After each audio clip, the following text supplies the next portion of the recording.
Baik, di Sapa Indonesia Pagi kita masih membicarakan mengenai bursa bakal calon wakil presiden di sini. Masih bersama Mas Adi Praitno, Mas Habibur Rahman dan juga Mas Pipin Sopian yang membahas bersama kita pagi hari ini. Saya mau ke Mas Adi. Tadi ada sedikit pernyataan dari Mas Pipin yang mungkin menarik. Mas Adi, mungkin Anda bisa melihat bagaimana Anda membaca hal ini dan juga terkait dengan koalisi lainnya. Karena kita lihat kan ada beberapa koalisi di sini yang tampaknya mulai mendekati untuk mengumumkan siapa calon presidennya. Kalau misalkan Mas Pipin kan sudah nih koalisinya sudah mengumumkan calon presidennya sudah jelas gitu. Tinggal calon wakil presidennya siapa gitu. Tapi pernyataan dari Mas Pipin yang mengatakan bahwa PKS akan legowo. Ini juga menarik. Bagaimana targetnya lebih besar sehingga apapun keputusan dari koalisi ini PKS akan legowo. Bagaimana Anda membaca pernyataan yang sudah muncul di awal nih bisa dibilang begitu Mas Adi? Ya, saya kira ini bagian dari ikhtiar PKS supaya koalisi perubahan itu terwujud terwujud-wujudnya sebenarnya, Mas Timotim ya. Karena kan kalau kita melihat argumen dari teman-teman Partai Demokrat misalnya, sampai kemarin itu kan ngegas juga persoalan cawapres. Andi Arief misalnya terang benderang itu, jangan menggunakan pola-pola yang kampungan untuk menentukan cawapres, tapi gunakanlah parameter instrumen ilmiah. Itu kan sebenarnya menegaskan kalau poros perubahan politik ini sampai saat ini ya persoalan cawapres menjadi variabel penting bagi PKS, sekalipun Pak Aher misalnya menjadi penting untuk dipinang oleh Anies, tapi untuk menyelamatkan koalisi perahu ini bisa berlabuh bersama di 2024 memang semua pihak harus mundur satu langkah gitu ya. Kalau semuanya harga mati, ya tentu poros perubahan ini hanya tinggal lama, tidak akan sampai pada pendaftaran KPU nanti di bulan Oktober sampai November ya. Kan strategi saja bagi PKS supaya Demokrat itu agak menurunkan kol politiknya. Jangan menuduh AHY itu harga mati. Jadi lebih lebih kepada memancing semua untuk ikut mundur sebentar gitu ya, mundur sejenak atau satu langkah gitu ya sebenarnya. Ini ajakan gitu ya. Betul, karena memang poros perubahan ini kan sebenarnya sekalipun sudah deklaratif diusung oleh tiga partai, roadshow politik dilakukan oleh Anies di berbagai tempat, tapi selama belum ada pernyataan resmi dari KPU sebagai kandidat capres, selama itu juga poros perubahan ini ya dalam tanda kutip sedang diuji iman politiknya. Hmm. Makanya kalau melihat rata-rata di poros perubahan ini kan sedang diuji betul bagaimana komitmen Partai Demokrat ya. Betul bahwa Demokrat sudah mendukung Anies, tapi kan bentuk dukungannya belum dilakukan seperti PKS dan Nasdem bersama, Ya, dilakukan di kantor DPP, deklarasi ya. betul dihadiri oleh semua stakeholder yang memang bisa menjadi penentu arah koalisi. Kalau Demokrat mungkin wajib ada AHY dan Anies ada di dalamnya memberikan sambutan politik.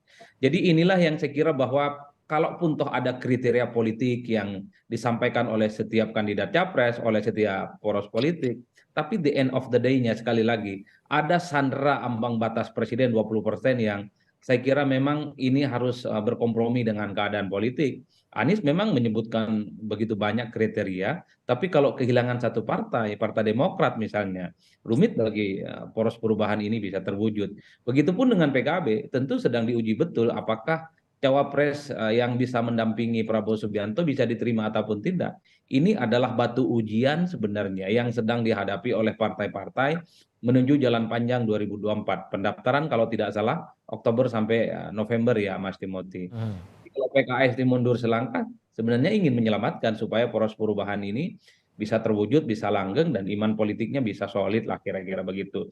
Ini yang saya kira mengapa persoalan cawapres menjadi penting.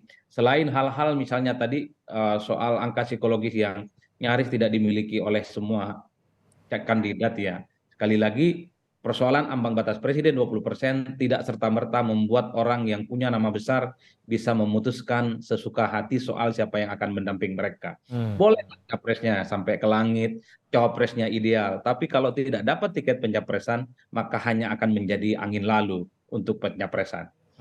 Oke. Nah, Mas Habib, saya kembali lagi ke Anda. Sebenarnya kalau dari Pak Prabowo sendiri, apakah sudah ada nama-nama yang selama inilah, mungkin tidak baru-baru ini, tapi selama ini menarik perhatian Pak Prabowo dan merasa bahwa sebenarnya bisa bekerja sama dengan Pak Prabowo, mungkin juga untuk posisi presiden dan wakil presiden, Mas Habib? Ya, saya pikir tentu Pak Prabowo dan Pak Muhaimin saat ini sedang dalam proses ya berdialog soal sosok cawapres tersebut. Ya. Dan Pak Prabowo tidak akan mungkin menentukan secara sepihak, ya. Jadi saya nggak tahu penting atau tidak misalnya sosok yang yang sering diperbincangkan Pak Prabowo di internal ya seperti apa. Tapi yang paling jelas adalah itu sudah menjadi domain dua orang ya dalam konteks koalisi, baik Pak Prabowo maupun Pak Muhaimin Iskandar. Tentu kalau secara umum kita menginginkan ya syarat-syarat yang quote and quote normatif ya. Satu ya kan visi kebangsaannya jelas ya, kemudian bisa diterima, kemudian memiliki daya ungkit tadi ya terkait elektabilitas, kemudian juga soal tadi disampaikan juga banyak masukan dari teman-teman pengamat representasi dalam konteks geografis misalnya. Ya kan? Itu juga akan menjadi pertimbangan beliau berdua dalam menentukan cawapresnya. Tapi ini bekerja sendiri begitu Mas Habib, Pak Prabowo dan Caimin ataukah sebenarnya sekretariat bersama ini dimintai beliau berdua? Apakah Caimin dalam melaksanakan haknya itu juga mendengar dari pihak-pihak lain ya monggo ya. Atau kami ingin memberikan masukan ya, kami pengurus Partai Gerindra memberikan masukan melalui Pak Prabowo ya no problem. Tapi haknya menentukannya itu ada di beliau berdua. Oke, tapi proses pertimbangan nama ini sudah berlangsung ya saat ini? Ya tentu akan terus berlangsung ya. Oke, jadi sudah berlangsung, tinggal nanti penentuannya dan tidak ada ya sampai pendaftaran lah ya, tapi tidak ada tenggat waktu sampai ke pendaftaran itu ya? Ya saya pikir sih semua pihak begitu ya. Semua capres-cawapres yang ada saat ini, para tiga koalisi besar yang ada saat ini, saya pikir pasti nggak akan tergesa-gesa mengumumkannya. Sama ya Mas Pipin, saya ingin tanya juga, memberikan waktu tidak nih dari PKS? Kan tadi Mas Pipin sudah mengatakan PKS akan mengikuti yang mana yang terbaik, akan legowo juga dengan pilihannya. Tapi mungkin dari PKS sendiri kan ingin juga bisa lebih cepat mengetahui sehingga bisa membangun mungkin strategi menuju ke kampanye dan pemilunya begitu. Tapi apakah ada tenggat waktu yang dari koalisi atau bahkan dari PKS sendiri?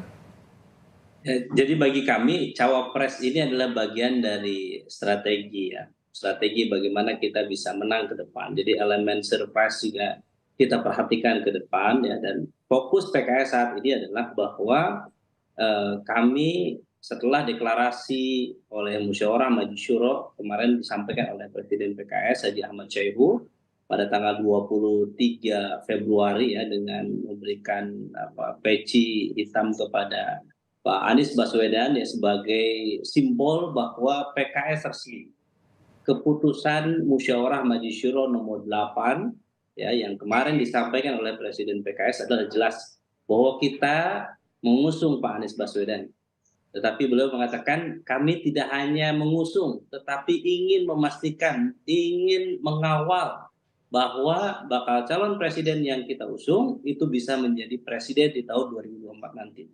Jadi saat ini adalah itu yang fokus kita. Kemarin dari tanggal 23 kami deklarasi, 24, 25 kami melakukan rapat kerja nasional yang dihadiri oleh Ketua DPW se-Indonesia, Ketua DPD se-Indonesia juga, total ada 1.150 orang yang hadir kemarin di Jakarta untuk membangun konsolidasi. Setelah deklarasi ini kita akan gaspol, tancap gas. Mereka semua diminta untuk mensosialisasikan Pak Anies Baswedan sebagai capres. Target 2024 adalah PKS menang, Pak Anies Baswedan sebagai presiden. Itu target kami adalah. Kemudian apel siaga di tanggal 26 kemarin, itu adalah dihadiri oleh DPC, DPRA, dan kemudian unit pembinaan anggota se-Indonesia, baik secara luring maupun daring. Mereka hadir menyaksikan. PKS itu punya 3 modal utama adalah soliditas struktur, militansi kader, dan juga ada kerjasama, amal jama'i yang kita bangun. Jadi 3 modal itu yang saat ini kita bekerja. Jadi kita mensosialisasikan Pak Anies Baswedan, dan saya sampaikan di sini kepada semua para simpatisan, para pendukung Pak Anies dan juga para pendukung PKS, kita harus fokus. Jangan sampai kerja-kerja kita nanti ribut terkait dengan siapa cawapresnya. Oke. Itu sudah ada domainnya sendiri. Musyawarah Majelis Syuro sudah memutuskan cawapres nanti diputuskan oleh DPTP PKS Oke, nanti setelah untuk nanti sementara kita jalan aja dulu gitu ya. bagaimana pilihan dari capres dan juga koalisi yang lain. Kita akan duduk Oke. bareng dan itu semua sudah diputuskan oleh DPTP kita. Ya, selama ini kan yang sudah roadshow lah dengan Pak Anies ini kan Partai Nasdem, ini PKS sudah akan mulai nih saat ini.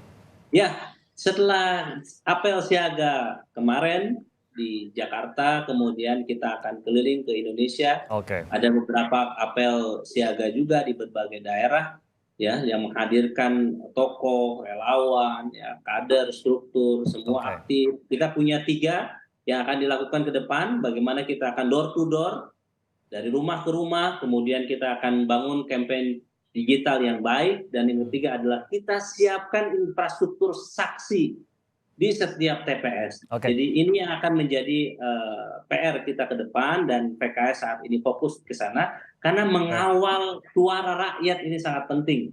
Kita ingin memastikan 2024 hak-hak rakyat tidak ada yang mencederainya, tidak Ya. ada yang menggarong hak-hak rakyat di 2024 nanti.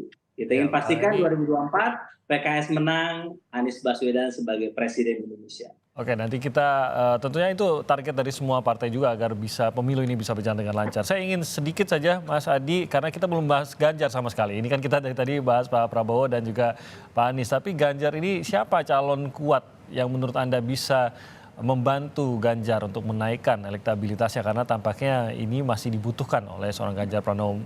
Kita lupakan dulu bahwa ini belum diumumkan juga oleh partainya, tapi ini kan menjuarai survei sejauh ini, tidak mungkin dinafikan, Mas Adi.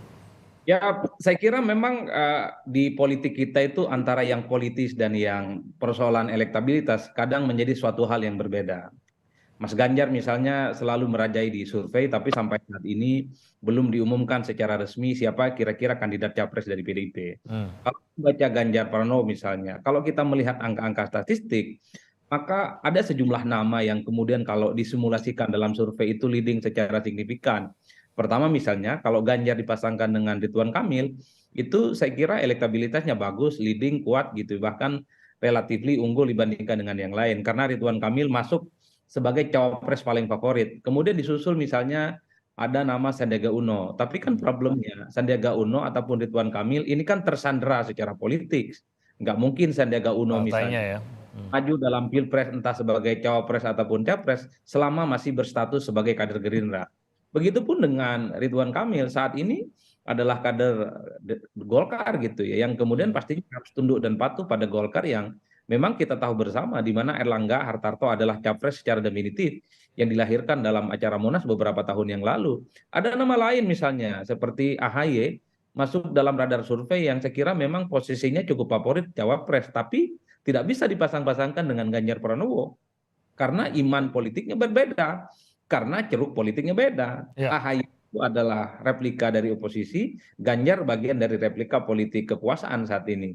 Ada yang keempat, Bu Hovifah gitu ya. Bu Hovifah menjadi nama yang menurut saya cukup ideal menurut berbagai survei ataupun cukup unik karena dianggap memiliki 3 kelebihan tadi. Perempuan, memiliki basis teritori kekuatan politik di Jawa Tengah, di Jawa Timur maksud saya, yang terakhir adalah mampu mengonsolidasi kekuatan politik Nahdliyin.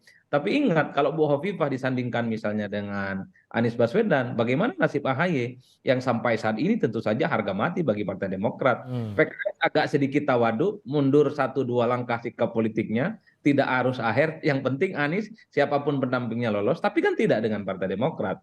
Variabel ini yang sebenarnya bisa menjelaskan Mas Timothy bahwa antara yang ideal dengan yang praktis seringkali menjadi rumit. Kalau melihat soal bagaimana anatomi kekuatan cawapres, ataupun misalnya Prabowo Subianto agak kuat juga kalau dipasang-pasangkan dengan Ridwan Kamil. Prabowo Subianto juga agak kuat kalau dipasang-pasangkan dengan Hovifah. Prabowo Subianto juga kuat kalau dipasang-pasangkan dengan Ganjar Pranowo. Jadi orang seperti Ganjar Pranowo bahkan Anies Baswedan itu bisa menjelma sebagai capres ataupun bisa menjadi sebagai cawapres yang bisa memberikan daya ungkit elektoral itu. Cuman problemnya ketika nama seperti Ganjar ataupun Ridwan Kamil, pertanyaannya adalah apakah ada poros koalisi yang secara terbuka untuk menerima mereka di tengah keinginan semua elit partai juga ingin maju. Kan ini yang sebenarnya agak rumit untuk dijelaskan. Ganjar elektabilitasnya tinggi, cuman kalau tidak diumumkan oleh PDIP sebagai kandidat capres, apa langkah selanjutnya yang dilakukan oleh Ganjar? Banyak yang berhak. Ganjar misalnya bisa keluar dari PDIP dan tidak bisa nyalon dari PDIP, mungkin bisa lewat KIB ataupun bisa melalui poros-poros lain. Karena dengan elektabilitas yang menjulang, tentu saja Ganjar ini menjadi barang bagus yang tentu saja begitu banyak diminati oleh poros-poros yang lainnya. Bahkan perubahan politik itu sebenarnya kalau Ganjar mau, oke juga tuh diduetkan dengan Anies Baswedan. Kan bahkan sejak lama Nasdem itu juga menyebut nama Ganjar Pranowo untuk dipasangkan dengan Anies Baswedan sebagai dua yang menurut mereka memiliki karakteristik yang sama dan memiliki elektabilitas di atas rata. Bahkan kita juga sempat mendengar beberapa waktu yang lalu Prabowo juga sedang mau coba untuk dipasang-pasangkan ya dengan Ganjar Pranowo karena dianggap memiliki elektabilitas yang cukup luar biasa. Oleh karena itu semuanya tergantung pada Ganjar. Andai tidak diusung oleh PDIP, bisa tidak gitu ya, bisa nyebrang ke poros politik yang lainnya. Apakah akan ada manuver sedramatis itu kita nggak tahu. Mungkin kita akan lihat ke depannya, tentunya kita akan mengikuti bagaimana perbincangan, khususnya pembicaraan antara partai-partai koalisi yang nanti akan menjadi penentu, maupun para calon presiden atau bakal calon presiden yang juga akan menjadi penentu siapa bakal calon wakil presiden mereka. Saya mau berterima kasih sudah hadir pada pagi hari ini Mas Habib, terima kasih Mas Hadi dan juga Mas Pipin, terima kasih banyak atas waktunya. Terima kasih Mas Timothy, Bang Adi. Salam sehat, kita jumpa lagi dalam kesempatan lain. Selamat pagi.